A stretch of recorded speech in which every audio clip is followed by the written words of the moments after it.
Sir, என்ன மாதிரி எதையும் தாங்கும் இதயம் கொண்ட மாணவர்களோட பார்வையில பெற்றோர்களும் ஆசிரியர்களும் காமெடியன்ஸா தான் சார் தெரியறாங்க. எதை பார்த்தாலும் எப்ப பார்த்தாலும் எதுக்கு எடுத்தாலும் அட்வைஸ் பண்ணியே சொல்ற எங்க பேரண்ட்ஸும் 6 மணிக்கு அலாரம் வச்சு அதை அடிச்ச உடனே ஆஃப் பண்ணிட்டு பல் தேய்ச்சிட்டு குளிச்சும் குளிக்காம ரெடியாகி பஸ் ஸ்டாப்ல போய் நின்னா இப்பதான் சார் தெரியுது இந்த பொண்ணோட கிளாஸ்ல இருக்க பசங்க எல்லாம் ஏன் ஹாஸ்பிட்டல் அட்மிட் ஆயிருக்காங்கன்னு. அது ஒண்ணு இல்ல, பாம்பின் கால் பாம்பரியம். இனத்தை பத்தி இனத்துக்கு தான் தெரியும். நான் பேச முடியுமா? பேசு சார். பயமுள்ள குளிக்காம போயிருக்கு சார். பாப்பா, நீ சுத்தத்தை பத்தி யோசிக்கலனாலும் பரவாயில்ல, சுத்தி இருக்கவங்கள பத்தியாவது யோசி. சார், நாங்களாச்சும் பரவாயில்ல, குளிச்சும் குளிக்காம தான் போறோம். எங்க டீச்சர்ஸ் வருவாங்க பார்க்கணும், குளிக்காம சென்ட்ரிலே குளிச்சுட்டு வருவாங்க. இந்த பஞ்சுவாலிட்டின்னு ஒரு டீ இருக்கு, டீ கடையில எல்லாம் கிடைக்காது, கேட்டு பார்க்காதீங்க. எனக்கும் அதுல மட்டுமா டீ இருக்கு? இனிஷியல்லே டீ இருக்கு, நான் ஏன் கேட்டு பார்க்கறேன்? நீ இந்த பஞ்ச்லாம் வேற எங்கேயாவது வச்சுக்கணும், என்கிட்ட வைக்கலாமா? நாங்க எங்களுக்கு இருக்கிற 1000 ப்ராப்ளம்ஸையும் சால்வ் பண்ணிட்டு திடீர்னு ஒரு நாள் லேட்டா போய் நின்னா அங்க இருக்கிற சாரு கிரவுண்ட்லயே வச்சு 1/2 மணி நேரம் காதுல ரத்தம் வர்ற மாதிரியே லெக்சர் கொடுப்பாரு. பார்க்கணும். எங்க குழப்ப கேட்டா நாய் கூட கண்ணீர் விட்டு அழும். ஒரு நாள் என்ன பண்ணிட்டாரு, திடுதிப்புன்ட்டு எங்க தமிழ் சாரு பிரேயர்ல இன்று மாலை நடக்கும் விழாவில் நான் தலைமையுரையாற்றுகின்றேன் அப்படின்ட்டாரு. சரி, நம்ம தமிழ் சார் தான் கொஞ்சம் கேட்கிற அளவுக்கு ஆற்றுவாருன்னு சொல்லிட்டு நாங்களும் ஆர்வமா போய் உக்காந்தா அங்க அவர் பிளேடு போட்டு அறுத்தா கூட பரவாயில்ல, ரம்பத்தை போட்டு அறுத்தாரு. பார்க்கணும். சார், எங்களை மாதிரி வயசு பசங்க எதுக்கு தெரியுமா சார் ஸ்பீச்சுக்கு நடுவுல போர் அடிச்சாலும் கை தட்டுறோம். அப்பயாச்சும் அவன் ஸ்டேஜ் விட்டு வெளியே வர்றானாங்கிறதுக்காக சார் கை தட்டுறோம். நீங்க எதுக்கு கை தட்டுறீங்க, எதை எப்படி தட்டி விடுன்னு உங்களுக்கு தெரியாததா? இத தப்பா புடிச்சிட்டு அந்த தமிழ் சாரு நாங்க என்கரேஜ் பண்றோம் இன்னும் 1 மணி நேரத்துக்கு எக்ஸ்ட்ரா பிளேட வேற போட்டாரு.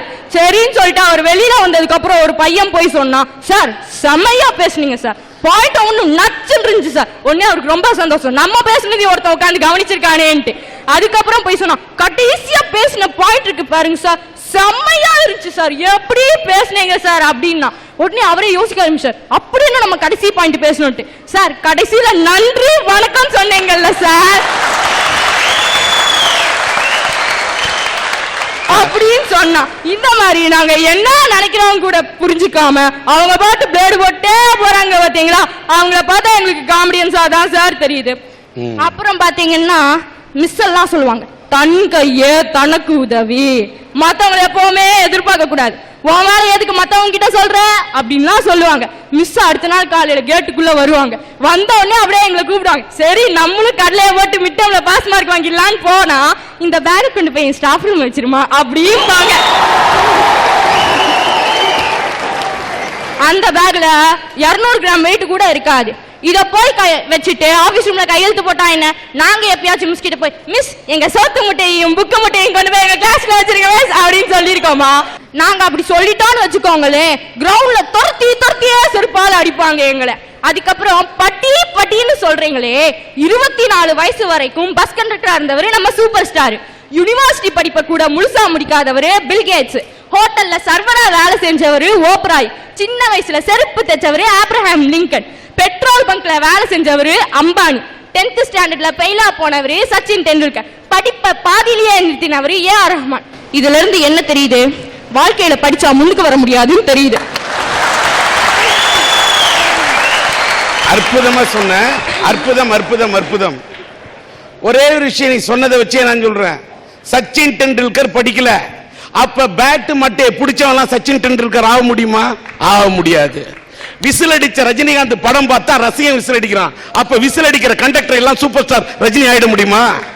ஒன்னே ஒன்னு தெரிஞ்சுக்கம்மா, இவங்கெல்லாம் முன்னேறி காட்டிய மனிதர்கள். அவர்களெல்லாம் ஏதாவது சில சதவீதம் மட்டும்தான் சில பேர் முன்னேறி காட்ட முடியும்.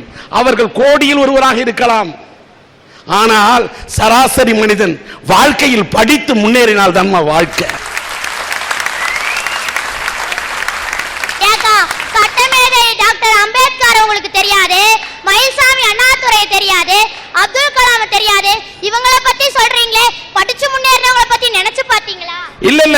படிக்காவிட்டால் ஒரு மனிதன் முன்னேற முடியாது என்ற வாதத்தை நான் வைக்க தயாராக இல்லை. படிக்காத மேதை காமராஜர் தான் இந்த நாட்டுக்கு முதலமைச்சராக வந்தார். படிக்காத மேதை மக்கள் திலகம் புரட்சி நடிகர் புரட்சி தலைவர் எம்ஜிஆர் தான் இந்த நாட்டுக்கு முன்னாள் முதல்வராக இருந்தார். அதிகம் படிக்காத தமிழக முதல்வர் டாக்டர் கலைஞர் அவர்கள் தான் இந்த நாட்டை 5 முறை ஆண்டிருக்கிறார். ஆக படித்தால் மட்டும்தான் சாதிக்க முடியும் என்று நான் வாதிட தயாராக இல்லை. ஆனால் அதை மட்டுமே முன்னுதாரணமாக எடுத்துக்கொண்டு நாங்கள் எல்லாம் படிக்க மாட்டோம் என்று உன்னை போன்ற இளைஞர்கள் இளந்தளிர்கள் பிடிக்க கூடாது அடம். அப்படி பிடித்து விட்டால் வாழ்க்கையிலே பிடிக்க முடியாது இடம். அக்கா, படிச்சவங்க எல்லாம் வாழ்க்கையில முன்னேற முடியாதுன்னு சொன்னீங்க, அப்புறம் ஏக்கா நீங்க ஸ்கூல்ல படிச்சிட்டு இருக்கீங்க? நான் என்ன பண்றது, கம்பல்சரியா போய் சேர்த்து விட்டுட்டாங்களே. ஆமா, படிக்காம இருந்துட்டா வீட்டுல உட்கார்ந்து சோறு வடிக்க வேண்டியதுதான். நாங்களும் இந்த மாதிரி பாலிசியை கீப் அப் பண்ணி ஒரு ஏஆர் ரஹ்மான், ஒரு சச்சின் டெண்டுல்கர், அப்படி இல்லைன்னா கூட ஒரு அம்பானியாச்சு ஆகலான்னு சொன்னா இதெல்லாம் இந்த பேரண்ட்ஸ் புரிஞ்சுக்க மாட்டாங்க. ஏண்டி எதுக்கு நீ மத்ததெல்லாம் பாக்குற, படிப்பை மட்டும் படிக்க வேண்டியதானே, படிக்கிறது தவிர உனக்கு என்ன வேற வேற, படிச்சு தொழுதே கழிதே அப்படின்னு சொல்லிட்டு திட்டுவாங்க. அம்பானி ஆயிட்டா பரவாயில்ல, அம்போன்னு நீ போயிட்டீங்கன்னா என்ன வருதுதானே அவங்களுக்கு கவலை. இப்படி எங்களை புரிஞ்சிக்காம இருக்கிற பேரண்ட்ஸ் ஏன் கண்ணுல காமெடியன்ஸா தான் சார் தெரியுறாங்க. தங்கமே வைரமே அப்படின்ட்டு இல்லைனா கூட அட்லீஸ்ட் பித்தளையே அப்படின்னு சொல்லிட்டு கொஞ்ச நாள் கூட ஹீரோன்னு பேச வந்திருப்போம். ஒரு தடவை திட்டினா ஓன்னு ஒப்பாரி வச்சுட்டு 2 தடவை திட்டினா மனசுக்குள்ளேயே புளிகிட்டு இந்த மாதிரி வில்லன்னு பேச வந்திருப்போம். டெய்லியும் திட்டினா யாரும் இல்லாத கடைக்கு எதுக்கு தீயாத்திர அப்படின்னு நினைச்சிட்டு காமெடியன்ஸா தான் சார் பேசுவோம். ஐயா, இன்றைய மாணவர்கள் ஆசிரியர்களை வில்லனா தான் சார் பாக்குறாங்க.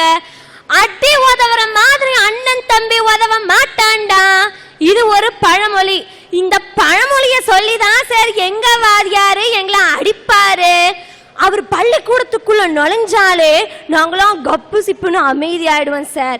வாய திறந்து கேள்வி கேட்டாலும் அடி, கேள்வி கேட்கலனாலும் அடி. பள்ளிக்கூடத்துக்கு நாங்க வந்தாலும் அடி, வராட்டினாலும் அடி ஈட்டி மாதிரி விழுகும் சார். இன்னைக்கு ஆசிரியர்கள் மாணவர்கள் அடிக்கிறது இல்லையா, மாணவர்கள் தாங்க ஐயா ஆசிரியர் அடிக்கிறாங்க.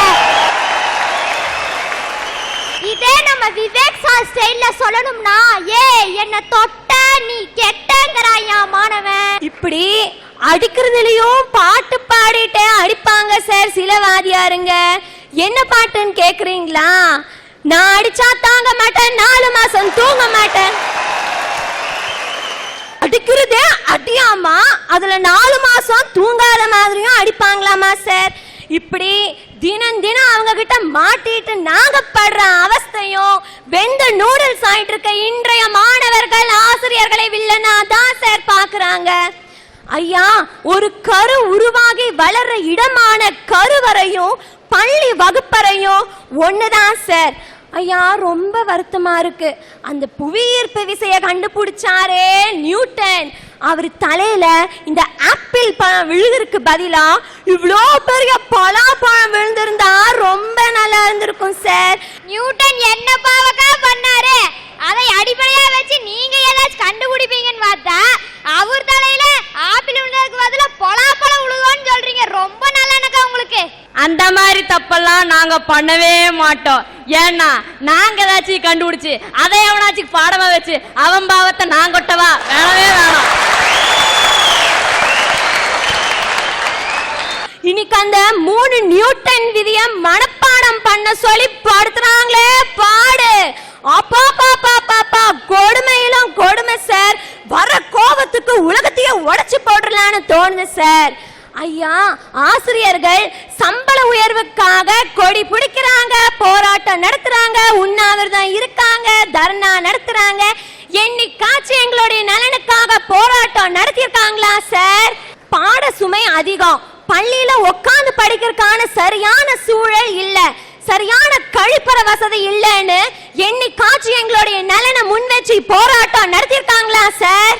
ஐயா, அந்த காலத்துல ஆசிரியர்கள்னா எப்படி இருந்தாங்க தெரியுமா? அழகா ஒரு கொண்டை, கையில ஒரு கொடை, புத்தகங்கள் இன்னொரு கையில, இந்த மாதிரி பள்ளிக்கூடத்துக்கு எப்படி வரணுமோ அப்படி வந்தாங்க. இன்னைக்கும் தான் இருக்காங்களே, என்னமோ உலகழகி போட்டியில கலந்துட்டு பரிசு வாங்கணுங்கிற நினைப்புல வராங்க. சார் அதுக்கு மாதிரி புடவை என்ன, புடவைக்கு மேட்சா பொட்டு என்ன, வளையல் என்ன, அப்பா பாப்பா பாப்பா. இந்த மேடைக்கு வரதுக்கே இன்னும் மேக்கப் போட்ட நீங்க அத்தனை பேர்த்துக்கு பாடம் நடத்த வரவங்க மேக்கப் போடாம வருவாங்களா? ஒன்னும் மேட்சிங்கா வரவே இல்ல தங்கச்சி. நீ ஆடுறத பார்க்கும் போதே தெரியுது, அவங்க பெருசா போட்டாங்க கொண்ட, அதுக்காக நீ இங்க போடுற சண்டை. எங்களுக்கு இங்க கொடையுது மண்டை. ஐயா, தன்னுடைய வகுப்புல படிக்கிற ஒரு மாணவன் கிட்டயே பணம் வாங்கி கொண்டு டியூஷன் எடுக்கிறத விட கேவலம் இந்த ஆசிரியர் சமூகத்துக்கு வேற இருக்க முடியுமா சார்? அதுலயும் டியூஷன் போனா பாஸ் பண்ணிரலாம்ங்கற மனோபாவத்தை தர ஆசிரியர்கள் தான் சார் சமூகத்தோட முதல் குற்றவாளி.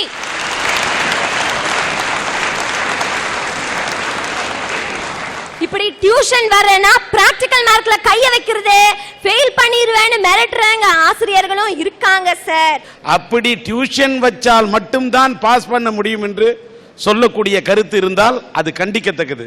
டியூஷன் என்பது எதற்கு என்று சொன்னால், படிப்பு அறிவில் கொஞ்சம் மந்த புத்தி இருக்கிற ஒரு பையனுக்கு, சொந்த புத்தி கொஞ்சம் குறைவா இருக்கிற பையனுக்கு டியூஷன் வச்சா, அதை தூண்டி விட்டா, ஒரு விளக்க தூண்டி விட்டா அது வெளிச்சத்தை தருவதை போல டியூஷன் என்பது தூண்டி விடுவதற்கு மட்டும் என்று சொன்னால் அந்த டியூஷனை நான் குறை சொல்ல தயாரா இல்லை.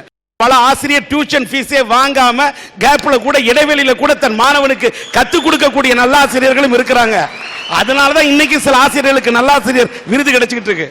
ஆனால் டியூஷன் வச்சா தான் கண்டிஷன் போட்டு அந்த பிள்ளைங்களை ஃபைல் பண்ணணும்னு நினைக்கக்கூடிய அந்த ஆசிரியர்களை உங்களை போன்ற மாணவர்கள் மாணவிகள் பார்வையில் வில்லனாக பார்ப்பதில் தவறு இல்லை என்று இந்த அரட்டை அரங்கத்தில் நாங்கள் பதிவு செய்கிறோம்.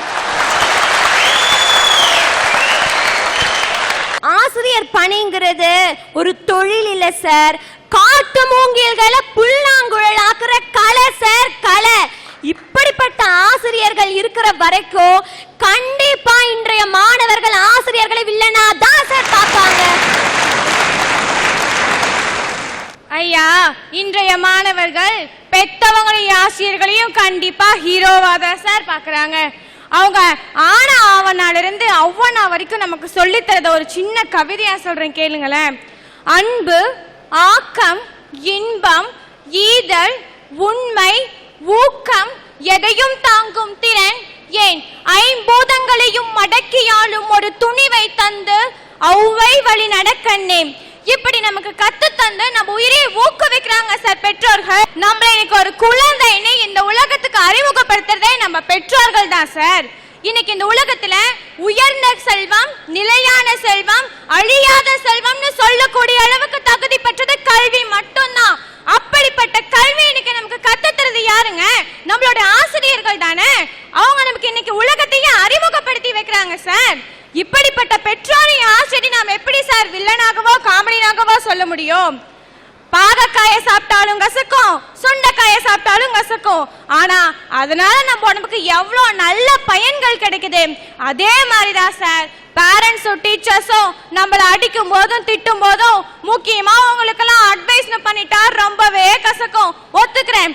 ஆனா நீங்க அந்த கசப்பை தாங்கிட்டு வாழ்க்கையில போனீங்கன்னா நிச்சயம் ஆசிரியராலையும் பெற்றோராலையும் உங்களுக்கு ஒரு நல்ல லைஃப் கிடைக்கும் ஆணித்தரமா சொல்றேன் சார். யா, எங்க வாழ்க்கையில வில்லனா இருக்கிறதே பெற்றோரும் ஆசிரியர் தானங்கய்யா. சார் 7 வருஷத்துக்கு முன்னாடி எங்க அக்கா நல்ல ஸ்போர்ட்ஸ் பிளேயருங்க சார். எங்க அக்கா நிறைய பக்கம் போய் நிறைய பிரைஸ் வாங்கி கப்பு மேல கப்பா கூச்சாங்க சார். ஆனா எங்க அம்மா இருக்காங்க, எங்க அம்மா பொம்பளை புள்ளில வெளியே போக கூடாது, வீட்லயே பொடிங்கிட்டு கடை அப்படின்ட்டாங்க. அப்படியே எங்க அக்காவோட வாழ்க்கை வீணாவே போயிருச்சுங்க சார்.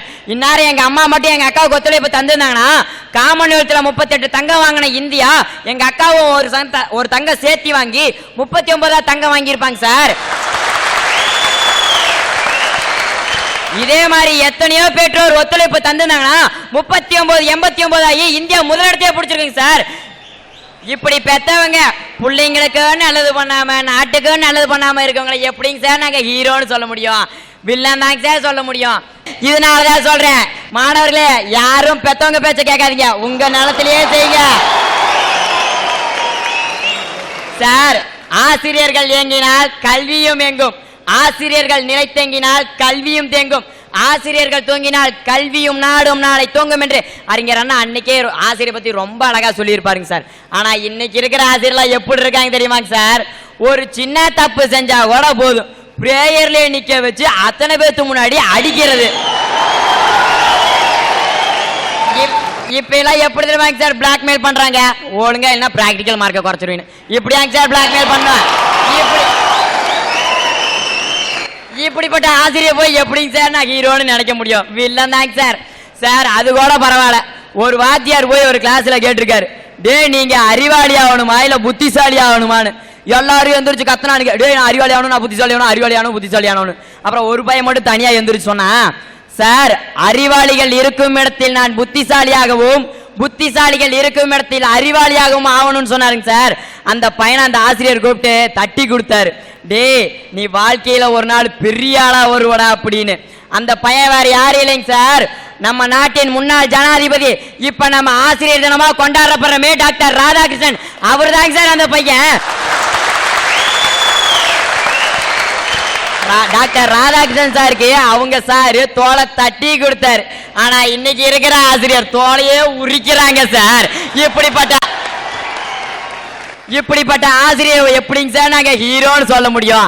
ராதாகிருஷ்ணன் சாருக்கு அவங்க வாத்தியார் பார்த்தப்ப தோலை மட்டும்தான் தெரிஞ்சிச்சு. நீ உன்னை பார்க்கும் போது தோலை மட்டும் பார்க்க முடியலையே, பின்னாடி ஆட்டுற வாழெல்லாம் பார்க்க வேண்டியிருக்கு. வாழை ஆட்டும் போது என்ன பண்ண முடியும் சார்? எல்லாரும் சச்சின் ஆகணும்னு எங்களோட கனவுங்க சார். நாங்க இந்த சைடு பேட்டை தூக்கிட்டு போனா எங்க அம்மா இந்த சைடு விளக்கமாத்த தூக்கிட்டு வராங்க, எங்க அப்பா இந்த சைடு கட்டையை தூக்கிட்டு வராரு, நீ ஏன்டா வேலைக்கு போலேன்னு. இப்படிப்பட்ட பெற்றோரை போய் எப்படிங்க சார் நாங்க ஹீரோன்னு சொல்ல முடியும்? வில்லன் தாங்க சார். இன்னொன்னு தெரியுமா, உங்க அம்மா படிச்சிருக்காங்களா? இல்லைங்க சார். அப்ப நீ உங்க படிக்காத ஒரு அம்மா உன்னை உருவாக்குனதுனால அரட்டை அரங்கத்துல நீ பேசுற. தான் படிக்காதனாலதான் உங்க அம்மா உன்னை கஷ்டப்பட்டு உன்னை படிக்க வைக்கிறாங்க. அதனால நீ மட்டையை தூக்குனா எங்க புத்தகத்தை மறந்துடுவியோ அப்படின்னு ஒரு பயம். ஏன்னா தன் புள்ள படிக்கணும்னு. அந்த படிக்காத தாய்க்கு அவ்வளவுதான். படிக்காத தாயை போய் நீ எப்படி குறை சொல்ல முடியும்? அவன் 4 எடுத்து படிக்கல, தன் பிள்ளையாவது 4 எடுத்து படிக்கணும்னு நினைக்கிறா. உன் தாய் இல்ல. இத மாதிரி இன்னைக்கு இந்த காலேஜில் இப்ப எந்த தமிழ்நாட்டில் இருக்கக்கூடிய, உலகத்தில் இருக்கக்கூடிய, இந்தியாவில் இருக்கக்கூடிய எத்தனை கல்லூரியில படிக்கக்கூடிய அத்தனை அப்பா அம்மா பட்டதாரி இல்லையா? தான் வாங்காத பட்டத்தை தான் புள்ள படிக்காத கை நாட்டுன்னு தான் வாங்கிட்ட ஒரு பட்டம் தான் புள்ள படிக்கணும்னு, அந்த பட்டம் தான் புள்ள வரணும்னு ஒவ்வொரு தாயும் தகப்பனும் படிக்காத தாயும் தந்தையும் சிந்தக்கூடிய கண்ணீரும் செந்நீரும் தாயா நம்ம படிக்கிற படிப்பு.